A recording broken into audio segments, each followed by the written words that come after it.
제가 원래 전공이 경제윤리고 또 법윤리도 전공하고 있습니다. 오늘 이 발제의 내용 속에는 이 법적인 차원, 윤리적인 차원, 경제적인 차원, 또 신학적인 다양한 차원들이 포함되어 있는데, 처음에 우리 설교와 진 목사님의 그 설교 말씀 속에 아주 중요한 또 포인트가 있었죠. 교회 안에서 지키는 것이 있고 교회 밖에서 지키는 것이 있고, 일상적인 법이 있고 도덕적인 법이 있고 또 영원한 교회의 법이 있다.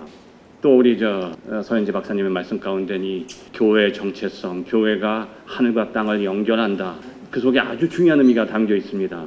일반적으로 교회 그러면 에클레시아, 세상에서 부름받았다, 그렇게 들면 많이 얘기하는데요. 그렇게 얘기하면 큰 문제에 직면하게 되죠.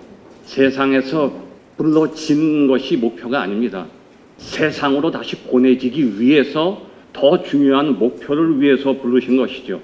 그래서 교회는 두 가지 의미를 가지고 있죠. 세상에서 불러졌다, 세상 밖으로 에클레시아라는 의미도 있지만 아포스톨로스의 의미가 있죠. 세상으로 파송되는 겁니다.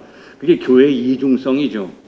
또 교회가 세상과 하나님을 연결한다고 할 때 무슨 뜻인가 하면, 교회는 세상 안에 있지만 또 세상을 넘어서 있죠. Church in the world, Church over the world. 이 둘 중에 어느 하나만 배제돼도 교회의 정체성이 무너져 버리죠. 왜냐하면 교회는 세상을 등져도 안 되고 세상 안으로 들어가서 세상에서 안주해도 안 되죠. 세상에서 머물러도 안 됩니다. 끊임없는 그 이중적인 리듬이 그 안에 들어가 있는 것이죠. 오늘 이 주제가 굉장히 어려운 것은 우리가 일반적으로 이것을 정의하기가 참 힘듭니다. 소득, 세금, 법, 교회, 여기 나오는 그 개념들을요, 그냥 단편적으로 우리가 규정할 수가 없어요. 소득도 근로소득만 있는 게 아니에요. 불로소득이 있어. 일하지 않고 들어오는 소득이 있죠. 이걸 소득세법에서도 완전히 구분합니다. 또 그 안에는 근로란 말이 나오면 또 노동이란 말이 나오고 임금이란 말이 나오고, 이걸 단순하게 경제적인 수치로 설명할 수가 없어요. 이건 인문학적인 차원에서 접근해야 되죠. 저는 지금 인문학연구원 원장으로 일하고 있습니다. 거기서 지금 제가 연구하는 것이 ESG죠. 앞으로는 기업이 돈만 벌어서 되는 게 아니에요.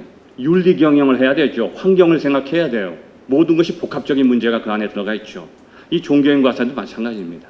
소득도 근로소득이 있지만 불로소득이 있고, 그게 다가 아니죠. 종교소득이 있어요. 겉으로는 형식적으로는 소득인데 내면적으로 들어가야 돼요. 이 수치로 환산할 수 없는 게 있거든요. 근데 세상 모든 사람들이 지금 모든 것을 경제적인 수치로 환산을 해요. 물건이 있으면 가격이 있죠. 근로하는 것도 가격으로 매겨지는 거예요. 내가 근로할 때 그 근로하는 것을 수치로 해서 임금으로 얼마짜리 노동 수치화시키잖아요. 그런데 그게 다가 아니에요. 특히 우리 기독교에서는요, 보이는 차원만을 관심을 갖지 않잖아요. 보이지 않는 차원이 있어요. 그런데 사람들은 보이는 것은 존재한다고 그러고 보이지 않으면 존재하지 않는다고 그래요. 그게 다가 아니죠. 진짜 존재하는 것을 보지 못할 수도 있어요. 제가 얼마 전에 강의했던 강의 내용이 침묵의 소리입니다. 침묵은 소리가 없는 거죠. 그런데 그렇지 않습니다. 우리는 듣지 못하면 침묵이라고 생각해요. 근데 우리가 듣지 못하는 소리도 있어요. 이 가치라고 하는 게 물질적으로 이렇게 정해진 가치만이 가치가 아니거든요. 지금 이게 우리가 일반적인 세법, 소득세, 법적인 관점에서 접근할 때 가장 치명적인 오류가 뭐냐면, 모든 것을 수치로 환산하려고 하는데 절대로 그렇지 않습니다. 경제적 가치만 가치가 아니거든요. 그래서 그러한 가이사와 하나님과의 관계가 루터의 두 왕국론에 잘 나타나 있어요.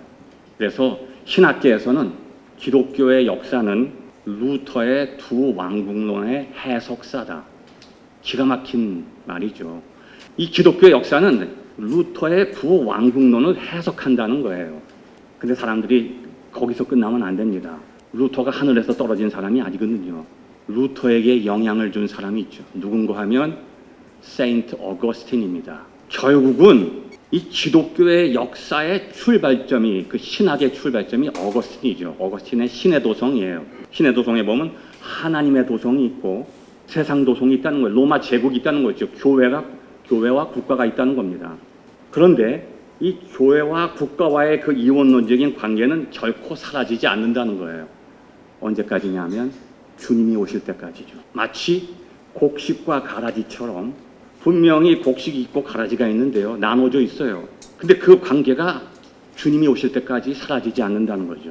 그래서 교회와 국가와의 관계는 주님께서 오실 때까지 계속 간다는 거예요. 그런데 중요한 것은 교회와 국가가 하나가 될 수 없다는 거예요. 일치가 될 수가 없어요. 연합이 될 수가 없죠. 그래서 경제 안에는요, 윤리와 도덕이 있어야 경제가 움직여집니다. 법도 마찬가지죠. 소득도 마찬가지, 소득세도 마찬가지예요. 종교인 소득도. 이것을 우리가 법적인 차원, 제도적인 차원, 수치적인 차원으로 평가해서는요, 해결이 될 수 없어요. 반드시 그 안에는 도덕적, 윤리적인 차원이 포함될 때 바람직한 방향으로 나갈 수 있다고 하는 것입니다. 사회법과 도덕법의 경계로서의 종교인 과세. 이 종교인의 소득이라고 하는 건요, 여러분, 이것을 우리가 임금 노동으로 볼 수 없거든요.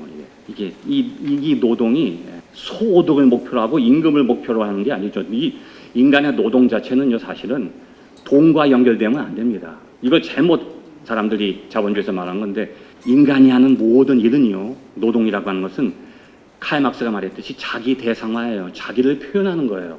자기의 꿈과 이상을 실현하는 거죠. 그래서 자기가 하는 그 노동 속에는요, 자신의 삶의 목표와 자신의 정체성, 자신의 가치관, 모든 것이 다 포함되어 있어요. 근데 그것은 가치도 세 가지가 있거든요.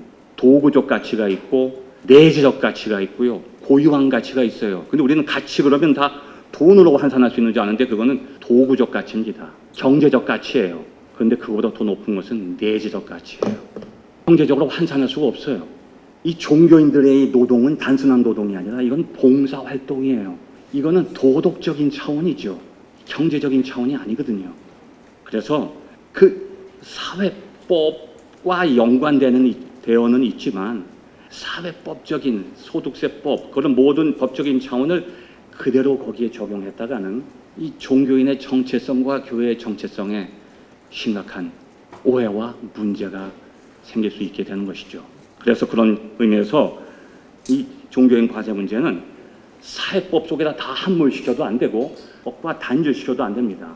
그래서 사회법과 도덕법 사이에 경계선에 있다고 하는 거죠. 한쪽으로 해결해야 되지 않는 아주 중요한 차원 속에 마치 교회와 국가 사이의 관계처럼 그런 차원에서 다뤄져야 한다고 하는 것입니다. 자, 시간이 됐으니까 거기까지만 하고 마치도록 하겠습니다. 감사합니다.